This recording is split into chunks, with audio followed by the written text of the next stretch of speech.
Pretending to be less than you are is not humility. It is self-deception dressed in virtue's clothing. That keeping your head down, doing the work, and waiting your turn was the honorable path.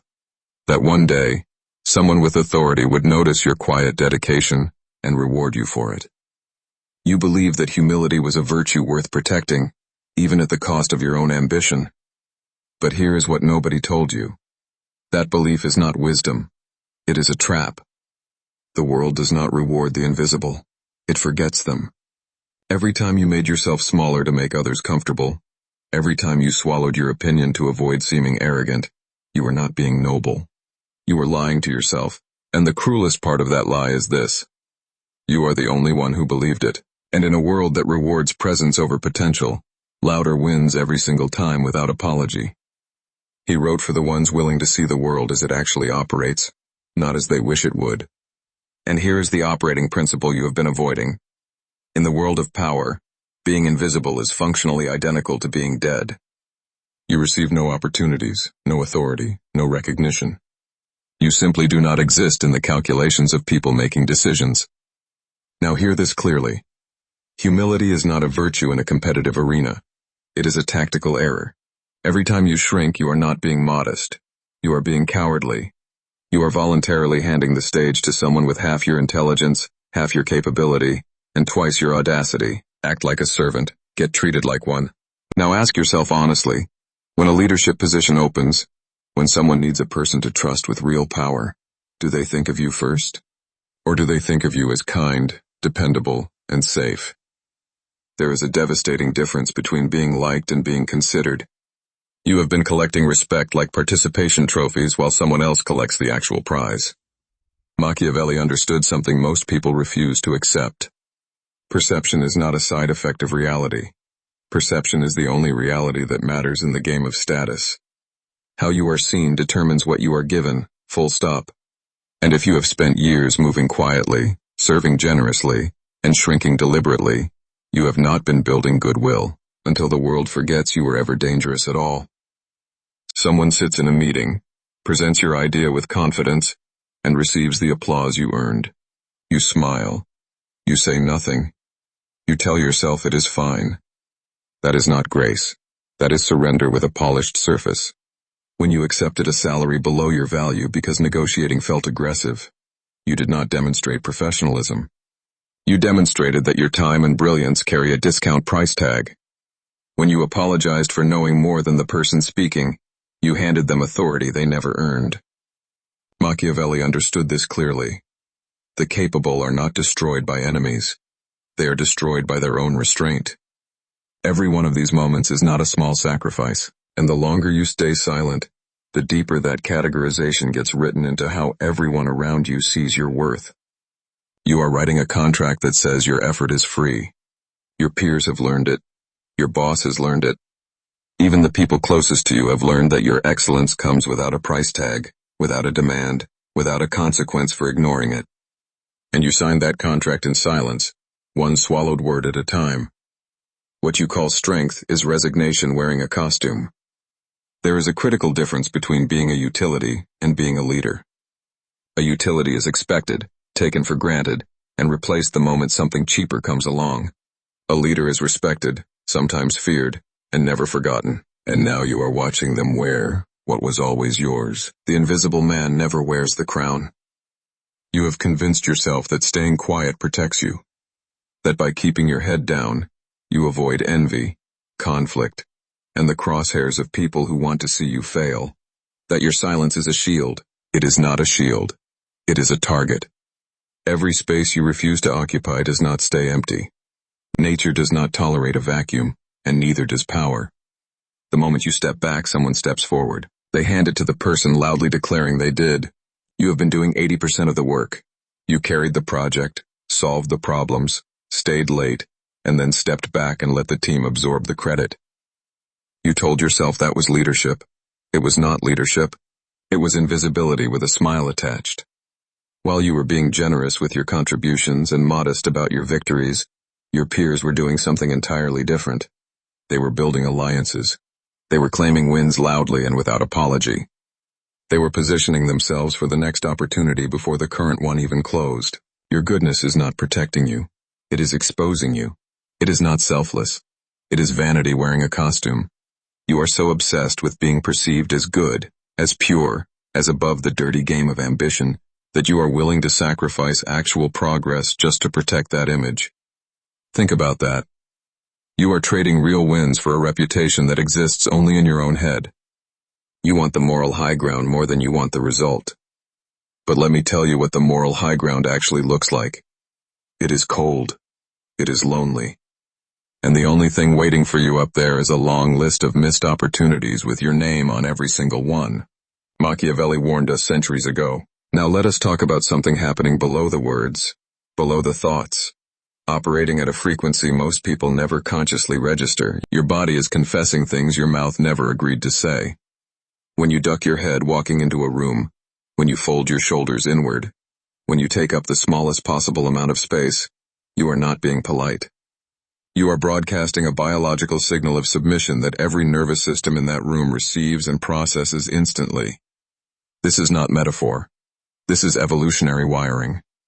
When your posture collapses into a question mark, your body is telling every primal brain present that you are not a threat, not a contender, not a leader. And here is the brutal consequence. People do not talk over you out of malice. They overlook you without guilt because your own body gave them permission to do exactly that. You trained them to expect everything and offer nothing in return. Not because they respect you, because they know you will say yes. You are always available, always willing, always handling the invisible work that nobody else wants to touch. And somewhere in that pattern you convinced yourself that this made you indispensable. It does not. It makes you disposable. The more you do for others without friction, the less they value what you bring. You have become like electricity or running water. Nobody thinks about electricity until the lights go out. Nobody appreciates water until the pipes run dry. You are noticed only when you stop working, never celebrated when you show up, not because you lack value, but because you train them, patiently and thoroughly, to see none. You are not. You are writing a policy. A policy that states there is no cost to disrespecting you. And people read that policy clearly. They filed it away. They shared it without words. That smile you gave was not grace. It was a green light. Every time someone cut you off mid-sentence and you quietly waited or simply abandoned your point, you confirmed what they already suspected. That your voice is optional. That your presence is negotiable. Your humility did not buy you peace. It bought you a reputation as a safe target. It handed you a permanent role as the person everyone vents to, overlooks, and ignores without consequence. The world does not pay for secrets. It pays for solutions delivered with authority. The idea that merit rises on its own. That if you just keep doing exceptional work, the world will eventually notice and reward you accordingly. That is not how power works. That is not how attention works. That is not how anything works. In a world drowning in noise, distraction, and competing voices, merit does not rise. It sinks. It sinks straight to the bottom, unless it is attached to a loud, clear, and unapologetic voice that refuses to let it disappear. Here is the brutal truth. Your work cannot speak for itself because your work has no tongue. You are the only voice your talent has ever had. And every single time you choose silence over declaration, you are not being humble. You are betraying your own gift. If you do not trust yourself, there is absolutely no logical reason for anyone else to trust you with their money, their time, or their future. You land the deal, you deliver the result, you pull off something genuinely impressive, and your first instinct is to immediately shrink it. You credit luck, you credit timing, you credit the team. You practically beg the room to believe you are not as capable as the outcome suggests. You treat your own victory like an accusation you need to defend yourself against. But here is what that behavior actually communicates. It is not modesty. It is uncertainty. It is a public announcement that you do not fully trust your own mind, your own judgment, or your own ability to repeat what you just did. Now let us talk about the words coming out of your mouth, because they are exposing you every single time you open it. You say you hope to get the promotion. You say you are trying to build something. You say you think this might work. Hope. Trying. Think. These are not the words of someone who believes in themselves. These are the words of someone already preparing an excuse for failure. You have built verbal escape hatches into every sentence so that when things fall apart, you do not have to feel the full weight of the loss. But here is what that costs you. Every person listening to you speak hears the uncertainty before they hear the idea. When you speak without conviction, you hand everyone in the room permission to doubt you. You are not being humble. You are sending a broadcast that says, "Do not bet on me," and the world is listening. You are the focal point now, not loud, not aggressive, not rude, but offensive in the truest sense of the word. Your presence must demand an adjustment from everyone around you. When you walk into a room, the room should have to recalibrate. People should feel the weight of your standard before you say a single word. You have spent years being the person who fits in, who smooths things over, who makes everyone comfortable at the cost of your own power. That ends now. You are not here to fit into someone else's vision. Ask yourself right now what words people use when they describe you. Powerful, visionary, undeniable, or reliable, sweet and quiet. Because no one has ever built anything lasting by being quiet. Quiet is what they call you when they have already decided you are not a threat, not a contender, not someone worth watching. Machiavelli understood something that most people spend their entire lives refusing to accept. Fortune does not submit to the polite. It submits to the bold, to the person willing to be seen as difficult, demanding, even villainous, if that is what it takes to get the job done. The world does not reward the agreeable. It rewards the undeniable. And the obsession with being liked, with being the person everyone feels comfortable around, is not a personality trait. It is a wall you built with your own hands, standing directly between you and every version of greatness you were built to achieve. The transformation begins now. That moment is not coming. Power does not function as a reward distributed to the most deserving after sufficient years of quiet effort. History has never worked that way, and neither has any room you have ever walked into. The crown does not go to whoever worked the hardest in the shadows. It goes to the one who walked through the door, looked around, and placed it on their own head, without asking permission. The world is not a school tallying your effort points and preparing your certificate. It is a court, and courts judge presence, not paperwork. Every day you spend waiting for someone to finally see you and hand you what you earned is another day borrowed against a debt that will never be repaid. Own what you built. Own what you earned. When someone compliments your work, stop saying it was nothing. Say thank you, I worked hard for that. When someone credits your success to luck, stop agreeing. Say I was prepared. These two shifts feel heavier than they look because they are not just words. They are the sounds of a person taking back their crown, syllable by syllable. Your throat will tighten the first time.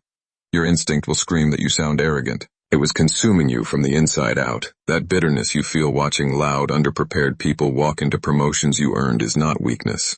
That is your survival instinct screaming at you through clenched teeth, begging you to finally wake up. The people who praise your humility are not your allies. They are the primary beneficiaries of your invisibility. Think about what a humble person actually does. They do not ask for raises. They do not correct errors in public. They do not demand the respect they have already earned 10 times over. You have spent years engineering yourself into a high-quality, low-cost resource fueling everyone else's ambition while your own collects dust. The silence ends now. The invisibility was never protecting you. Real strategy, real transformation. No more invisibility, ever. From this moment forward, you speak with a period at the end of your sentences. Not a question mark. Not an apology. A period. You stand until someone asks you to sit, and even then you decide.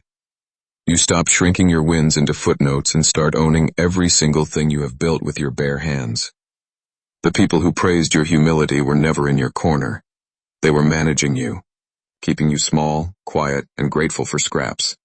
That version of you is gone. If this message cracked something open inside you, subscribe right now. That is not a suggestion. That is your first act of alignment with a new reality. And if you are ready to go beyond the surface, to master the actual mechanics of power, presence, and social dominance, the Inner Circle community is waiting.